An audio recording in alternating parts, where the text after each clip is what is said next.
30 years ago, my parents, me, and my brother were shifted from a place that we knew to a completely new place. US was quite different in the 90s. It wasn't the way it is now. Today, India is seen as a place where technologies come out of and businesses come out of. In the 90s, it was unfortunately still a time of snake charmers and people shitting on the road. But that's the time that I went in. Everything was different for us. In fact, we were different for them. We dressed different, we spoke different, and we smelled different. And this time was one of the most difficult, yet a time that I'll never ever give up in my life because it taught me so much. The most difficult was school. This is a time that I learned that the power of words can be debilitating, hurtful, but I could also understand that they could have possibilities and they could create impact far more than we've ever known before. When we went to school, I remember my first day, my father's in the crowd today, my first day we went to fill out the form. My name was too long for them, Aniruddha. So there's a pet name that my grandfather gave me, and that's what my name became. My identity changed that day on every official document that I had of school. My name was Manu. So everybody called me it. But this one word would also teach me how difficult it could be for one word to completely shake you up and to send goosebumps down your spine. And it also taught me that I love the power of words and the impact that it could have. At that age, it just takes a little bit of time for you to be made fun of. And I had the perfect trifecta. I smelled different, I spoke different, I dressed different. You could pick. But my name was the easiest. And by the end of the first school day, my name, Manu, became this. And this shook me for the entire 5 years I was in elementary. For those of you who don't know, this means cow dung. And Manu, manure, it becomes very easy to say. By the next day, the one word spread like a virus throughout school. And I didn't know that for the next couple of years, I was going to have to deal with this word being spoken to me, sometimes in jest, sometimes in rudeness, sometimes out of spite. But one of the things I did learn is the way to assess how an impact of a message could happen on you. Because please understand, this was not something I could just change. It was my name after all. It's not like I was dressed different or I could just change it. And I didn't really know who to speak to. And every time I was spoken to like that, I used to go back and obsess about what it meant. And then I graduated. And I started thinking about how it was said. I dissected, was it said in a mean way or a nice way or a funny way? And I would almost give people a free pass if it was said in a funny way, because I wanted less people to hate me in the first place. It also mattered to me who said it. Was it the most popular kid in class, or was it somebody who was insignificant? It also mattered who they said it in front of, because it was like a virus. So if you say it in front of 10 people, I'm like, oh shit, now these 9 people also know my name. And tomorrow I have to deal with it. So to me,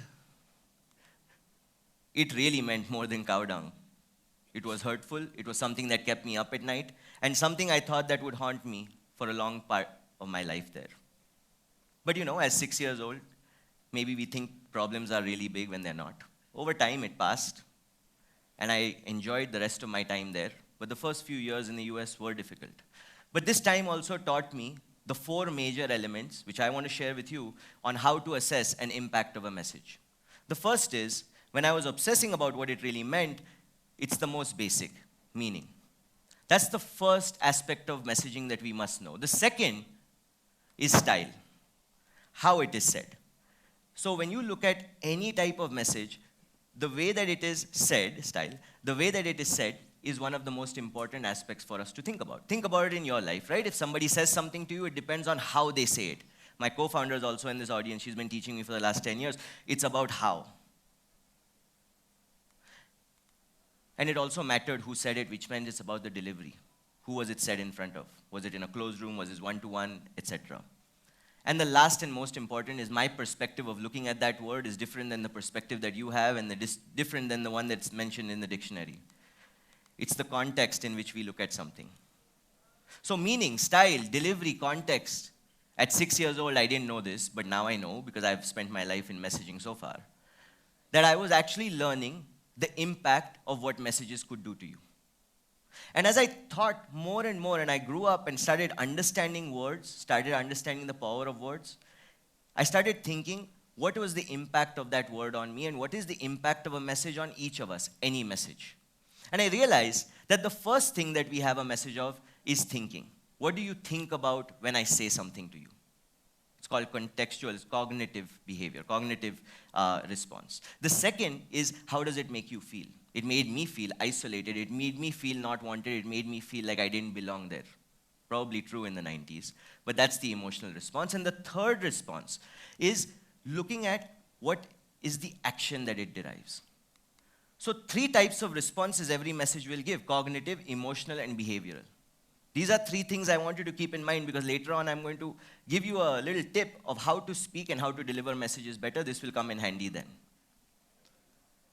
But why am I telling you this story? I'm telling you this slightly, well, maybe very embarrassing story, because I want to be able to reiterate that the power of message is something that we all should know. The power of communication has the ability to create terrible consequences, but it also has the ability to create huge possibilities. And today, more than ever, it is important that every single message that we are delivering, we think about. You know why? Because the one cool part about being in the 90s is that word is not on my social media feed, because there was no social media. But today, it would have been. In fact, today, everything that you say is on social media. And if I wanted to, I could also know what half of you had for breakfast this morning if you give me your handle. But what I want to understand from you is 10 years from now, would you be proud of what you put on social media today? 20 years from now, if you decide to get married, if you decide to have a child, would you be proud of what is there today? And 30 years from now, sitting with your grandkids, possibly, would you be happy with what is there today? My point is, the shelf life of messaging today is longer than it's ever been, and our responsibility to the words that we use and the way that we speak is higher than it's ever been. So the question is, what do your messages say about you? Because today, your messages are defining your positioning in the society, whether you look at it professionally in the industry. It is creating your positioning without you knowing it. But now you know. So use it to your advantage. Use every single thing that you're saying, because as people, we have an opinion over everything, whether it's cricket, politics, my next door neighbor, my best friend's girlfriend, everything. Be careful about which opinions you're putting out to the larger public. Be careful about how you're delivering those messages. Be careful, because just one word, like manure, could be hurting somebody so much that you didn't even know. So try and understand what the impact could be, and know that the messages that you put out to the world, whether on social media or whether to other people, are defining your position and your brand image as we go along. It's said that we have 860 million words that we say in a lifetime, all of us. I am mid-30s. Maybe some of you are slightly younger. If we talk about 15 words in a sentence, 15 words in a message, it means you have, most of us, have about 23 million messages left. I don't know how you've used those messages before today. I know some of my classmates in school threw away some of those messages on a word that actually hurt me. But as they say, make the best of the life that you have. Let me change that around for you today. Make the best of the words that you have left. Because I truly believe that the words and messages that we put into the universe, that we speak, whether digitally or physically, have a direct impact on the advancement of not only us and our family and our community, but the world as a whole. And if we all work together, we are going to be able to put the right type of messages out and use our messages wisely. Because what happens is that every message has consequence.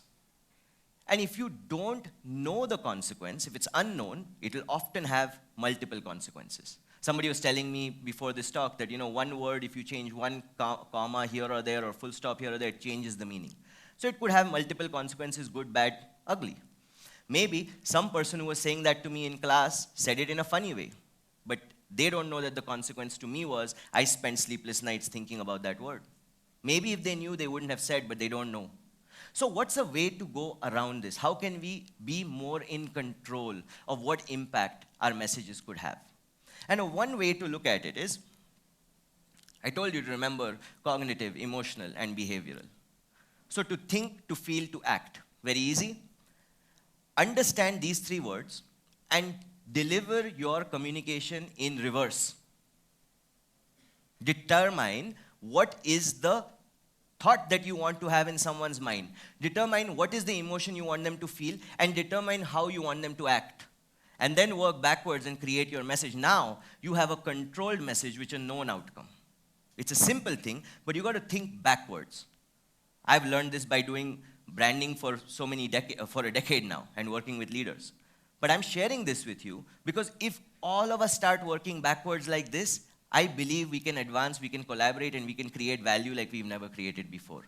Because this doesn't have a consequence. This creates possibilities. So a message could have a very terrible consequence or a great possibility. And this is the message that I want to leave you with today.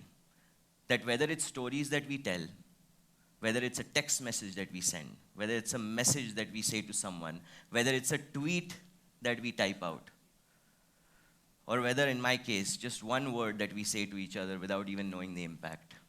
Please ask yourself the next time you're speaking, that is it a consequence or is it a possibility? Thank you.